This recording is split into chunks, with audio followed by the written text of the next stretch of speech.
The flickering candlelight cast long, dancing shadows across the room, painting the scene in hues of dread.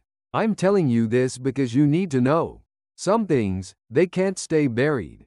They claw their way back up, fueled by the darkness they were born from, a darkness that hungers and never truly sleeps. It started subtly, whispers in the quiet corners of life, the kind that make the hair on your neck stand on end. You could almost feel the chill seeping into your bones. It was the insurance policies, you see. Massive payouts for untimely deaths. A twisted game of fate, where life itself was the currency. It was all about the money. The cold, hard cash that whispered promises of a life beyond anything they could imagine. A lavish existence built upon the foundations of grief and despair. Then came the accidents. Or, were they? Each one a carefully constructed illusion. A car crash on a rain-slicked road. The screech of tires echoing in the night. A fall down the stairs.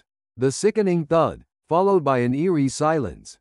A sudden, inexplicable illness. A slow, agonizing descent into the abyss.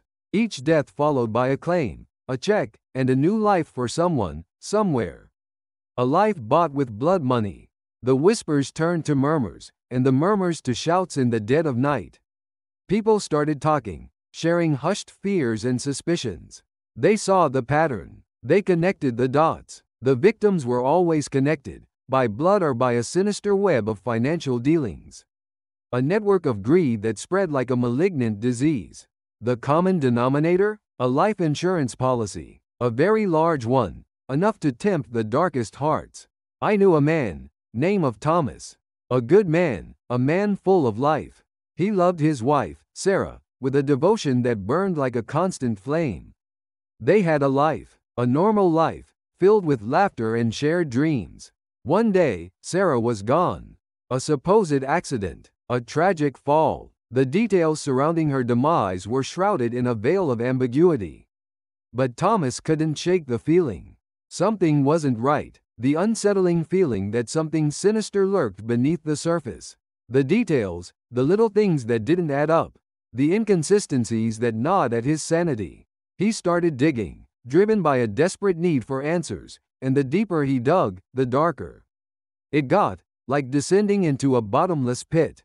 He found the policies, the beneficiaries, the intricate network of lawyers, doctors, and well, let's just say people who weren't supposed to be involved.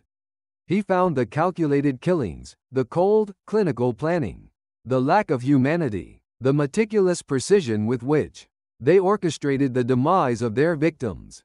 The money, you see, it corrupted everything. It twisted the minds of those involved, turned them into monsters. Devoid of compassion or empathy. They saw lives as commodities, the end result of which was the insurance payout. They reveled in their twisted power. Thomas, he got too close. He saw too much. He stumbled upon the truth, a truth they wanted buried. They came for him. They made it look like an accident, of course. Just like the others, a cruel echo of a sinister design. Now, I sit here, in the shadows, waiting for the next victim, the next payout. The air hangs heavy with the stench of fear, waiting for the darkness to consume me, as it has consumed so many others. The wind howls outside, a mournful cry that mirrors the agony of the lost, and the shadows dance. Just like they always do, mocking my impending doom. I can feel their eyes on me. Piercing, predatory eyes, that see through my facade. I know they're coming. I can feel their cold presence, inching closer with each passing moment.